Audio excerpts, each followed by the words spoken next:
My name is Jim Celia, and I'm from here in Washington Township, New Jersey. Currently, I do not own my own business or operate my own enterprise, but previously I was the CFO of a small nonprofit working on helping folks without homes be able to re enter the workforce, and I've also done a lot of pro bono consulting for small nonprofits.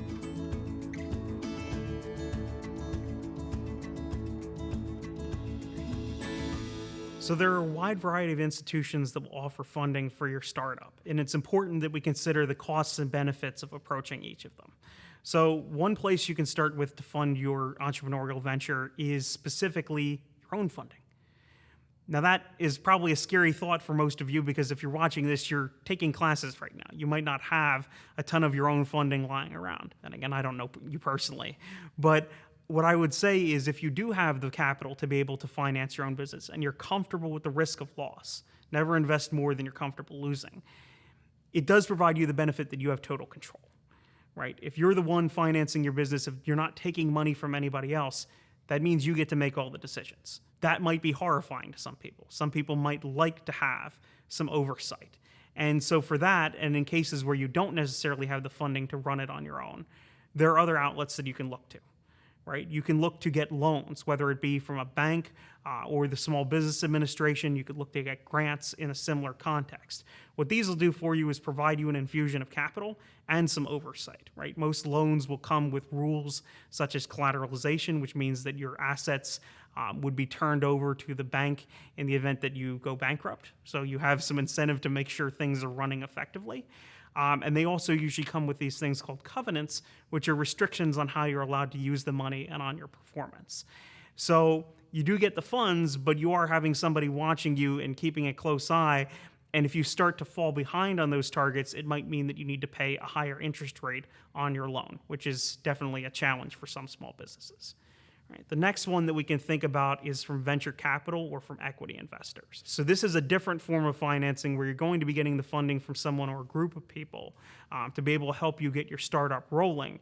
But instead of getting periodic interest payments, what they'll be getting is a share of your business. They'll be getting equity in your business. Now, what does that mean? Well, it means two things. One, it comes with the expectation that you might pay them some dividends. In other words, if your business is doing well, you're going to pay out some chunk of what you made to them, sort of as thanks for them investing in your company. You're also going to have a situation where you might have to pay them if you wind up the business, right? Whatever stake they own is money that they get back at the end. And then the last thing, and this is the real challenge for pure blood entrepreneurs who want to make sure that they're maximizing their returns, is that they get some stake in what goes on. Right? If you have a venture capital investor, very often they're going to want to sit on your board of directors. They're going to want to be playing a role in making decisions. And if you're somebody who has a very crystal clear vision of what it is that you want to do, turning to venture capital and turning to equity ownership could be a real challenge for you. It could become difficult to work with those people and therefore might be difficult to maintain your financing. The last kind of funding that I want to talk about is crowdfunding.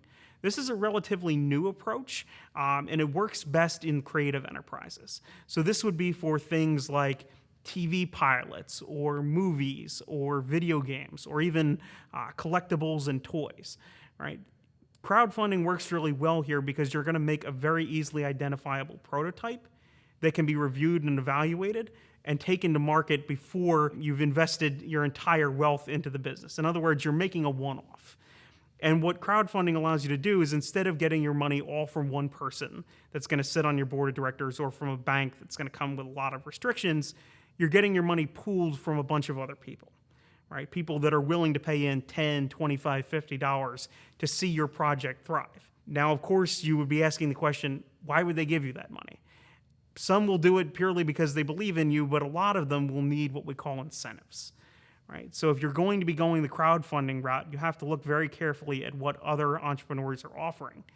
Are they offering the opportunity to meet you, the creator, and talk about the project? Are they offering, the first demo of a particular video or movie that you're sending out? Structuring these incentives in an intelligent way to ensure you get the funding you need is critical. So there's a lot of different institutions that you can turn to get that funding, and a lot of businesses will turn to a mixture of these in order to be able to best diversify their funding sources.